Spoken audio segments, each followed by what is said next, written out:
So communities of practice are a privileged instrument to get knowledge to be shared.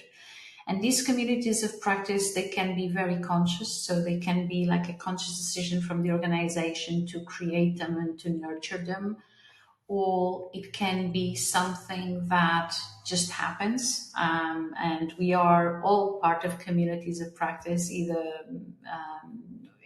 if we're conscious of that or not. And there are loads of communities of practice in practice in our organizations, even if the organization knows about them or not. But yeah, communities of practice is a very powerful instrument for knowledge to be created, for knowledge to be shared, and for knowledge to be retained as well. Because when you share knowledge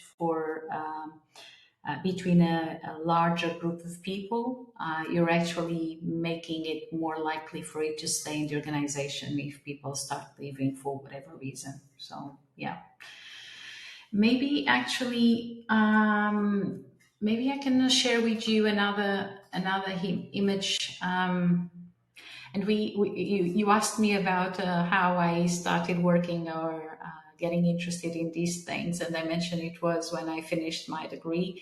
So this actually is an image I created then when I was doing my final thesis for the degree. A piece of history.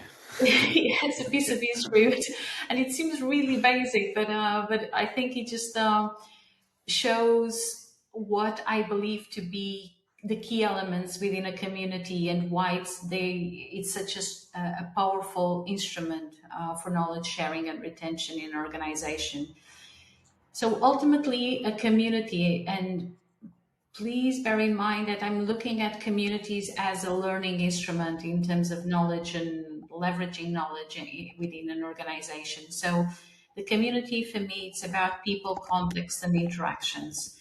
And in this image, the red circles, they represent the people, the individuals. They can actually also represent communities themselves. But so the red circles are the people. The bigger gray circle is context. And the context is really, really, really important because context it can be the organization, it can be the topic of the focus topic of the community. But what it actually is creating a language, creating a space, creating the safety of that space for the interactions then to be possible and more fruitful. So this context thing is instrumental. And for instance, when we think about what do we need to do to create community, we obviously need the people. We need to identify who they are. If we're being purposeful about creating community, we need to know who these people are. We need to identify them, bring them together. We need to create activities that will allow them to interact, especially in the beginning. We may need to be a little bit, we need to plan these activities so that things start moving, but we also need to give it the context. And the context obviously can be the organization, but it can also be about creating bridges with other organizations. So the context can be wider than the organization. The context is the topic very often. Let's say that the organization is keen to expand to a different market.